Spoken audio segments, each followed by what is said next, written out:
আপনার কাছে মাত্র 20 থেকে 30,000 টাকা আছে, খুব বেশি টাকা নাই। এই 20 থেকে 30,000 টাকা দিয়ে আপনি একটা ব্যবসা করতে চান। এখন এই যে অল্প টাকায় কিভাবে ব্যবসা করবেন? আপনার কাছে মাত্র 20 থেকে 30,000 টাকা আছে এবং কি এই টাকাতে আপনি একটা ব্যবসা করতে চান, এরকম যদি কারোর সাথে শেয়ার করেন, সে আপনাকে বলবে, আরে পাগল হইছো, এত অল্প টাকায় কোনো ব্যবসা করা যায়? তো এই যে অল্প টাকায় যে ব্যবসা করা যায় না, এটা আমাদের সমাজে কিন্তু খুব প্রচলিত একটা জিনিস। কারণ কি, একটা যদি মুদির দোকানে দিতে চান, সেক্ষেত্রে আপনার 2, 4, 5, 10 লাখ টাকা লাগে।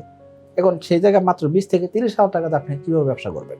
এখানে আমি আপনাকে বলবো যে আসলে একটা ব্যবসা করতে চাইলে শুরুর দিকে আপনার আসলে এতটা ইনভেস্টমেন্টের দরকার হয় না। শুরুর দিকে যেটা দরকার হয় সেটা কি, আপনার মনের ভিতরে কতটুক সাহস আছে।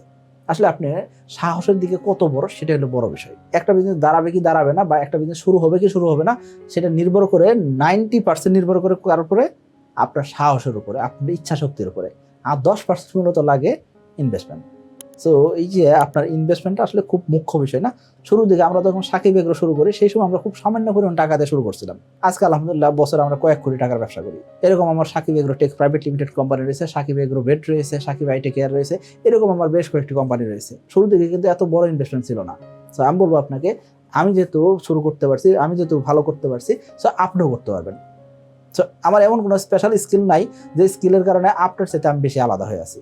সো আপনি যদি শুরু করেন, আপনি ভালো করতে পারবেন, কিন্তু আপনি শুরু করতেছেন না।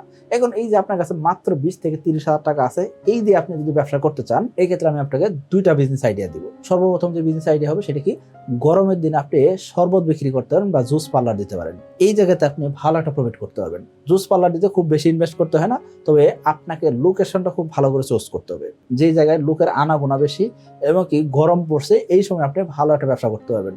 এখন আপনি বলতেন, ভাই এটা তো সিজনাল ব্যবসা হলো। হ্যাঁ, আপনি জাস্ট 5 থেকে 6 মাস নিয়মিত ব্যবসাটা করতে পারেন, ইনশাআল্লাহ আশা করা যায় এই যে আপনার একটা শুরুর দিকে চিন্তা ছিল এত অল্প টাকায় ব্যবসা কিভাবে করবেন, সেই চিন্তা ধারণা থেকে আপনি বেরিয়ে আসতে পারবেন।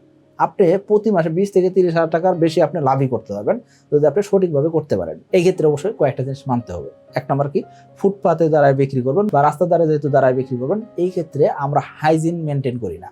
এটা একটা বড় সমস্যা। যদি আপনি জুস পার্লার বানাইলেন, সেই জায়গায় আপনি কি করলেন, হাইজিন মেনটেন করে যদি প্রোডাক্ট দিতে পারেন, কাস্টমার সামনে আপনি জুসটা বানাবেন এবং কি তাকে সার্ভ করবেন হাইজিন ভাবে, সে যদি এটা দেখে যদি পছন্দ করে, আশা করবো এই কাস্টমার আপনার রিপিট হবে। আর এই ধরনের ব্যবসায়ী যদি কাস্টমার রিপিট করাতে পারেন, সেক্ষেত্রে একজন কাস্টমার একবার খেয়ে যাওয়ার পরে ও আরো 10 জনকে নিয়ে আসবে আপনার দোকানে যে জুস কেনার জন্য।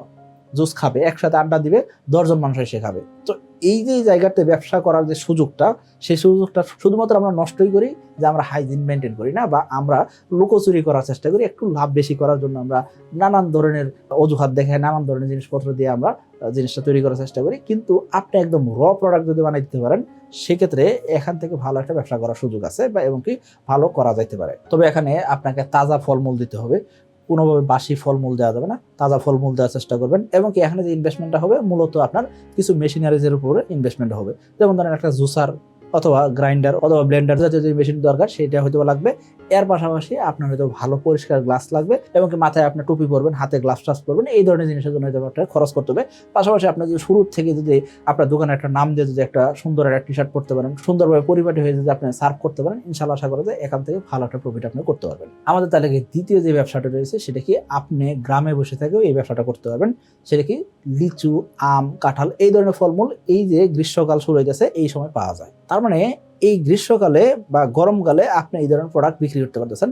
সেটা আম হইতে পারে, লিচু হইতে পারে, অথবা কাঁঠাল হইতে পারে। এই ধরনের প্রোডাক্ট আপনি যদি বিক্রি করেন, সেক্ষেত্রে গ্রামাঞ্চলে এটা খুব কম দামে পাওয়া যায়। আপনি এই প্রোডাক্টগুলো অনলাইনে বিক্রি করতে পারেন, অফলাইনে বিক্রি করতে পারেন। আমি আপনাকে একটা তথ্য দিব, আপনি শুনলে অবাক হবেন।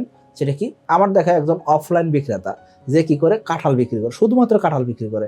সে কি করে, গাজীপুর থেকে, বেশি দূরে না, ঢাকা থেকে বেশি দূর না, তাই না, এই যে গাজীপুর ভালুকা থেকে সে কি করে, এক গাড়ি করে কাঁঠাল নিয়ে আসে। কি গাড়ি জানেন? পিকআপ, ছোট ছোট পিকআপ যেটা আছে, X2 পিকআপ।